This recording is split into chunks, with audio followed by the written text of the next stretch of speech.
Photo पाहिजे तर बघायला गेलं तर या ठिकाणी विठ्ठलानंतर दोन संत नवीन तयार झालेले आहेत. 2026ला हे संत नवीन उदयास आलेले हे संत म्हणावं लागतील.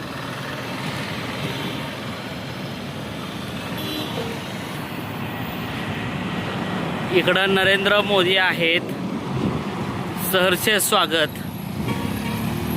आणि तिकडं देवेंद्र आहेत.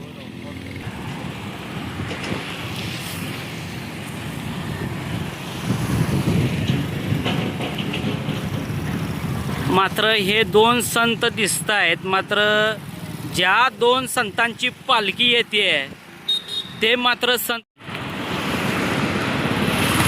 ज्ञानेश्वर माऊली आणि जगद्गुरू संत तुकाराम महाराज मात्र यातून दिसत नाही. यातून गायब केले की काय?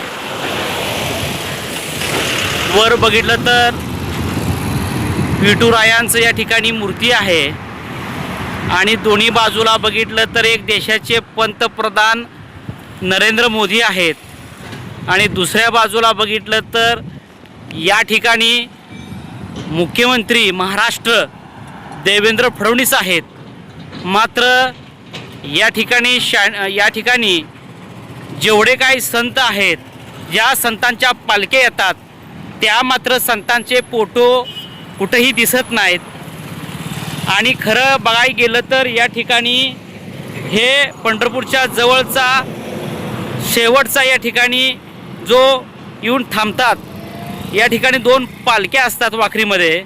आणि विशेषतः बघायला गेलं तर जशी ज्या ठिकाणावरून पालखी हल्ली त्या ठिकाणावर येत असताना सर्व वारकऱ्यांना मात्र हे दोन संत दिसले नवीन. मात्र जे जुने संत मात्र दिसले नाही आहेत. विठ्ठलांसोबत पांडुरंगासोबत यांचे फोटो आहेत, परंतु येणाऱ्या पिढीला जर संत माहितीच होऊ द्यायचं नाही की काय, हे असं चित्र पाहायला मिळते. जर ते चित्र किंवा जे संत तुकाराम महाराज असतील, ज्ञानेश्वर महाराज असतील, अशा पद्धतीनं जर त्या ठिकाणी नसेल तर काय उपयोग आहे? या संतांना बघून लोकांना खंत वाटली की काय, ही सध्या परिस्थिती आहे.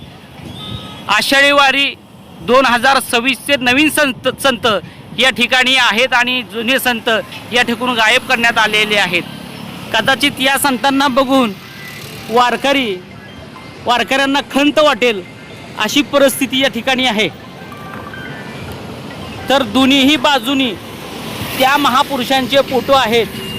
एक महापुरुष देशाचे पंतप्रधान आहेत, दुसरे महापुरुष महाराष्ट्राचे मुख्यमंत्री आहेत.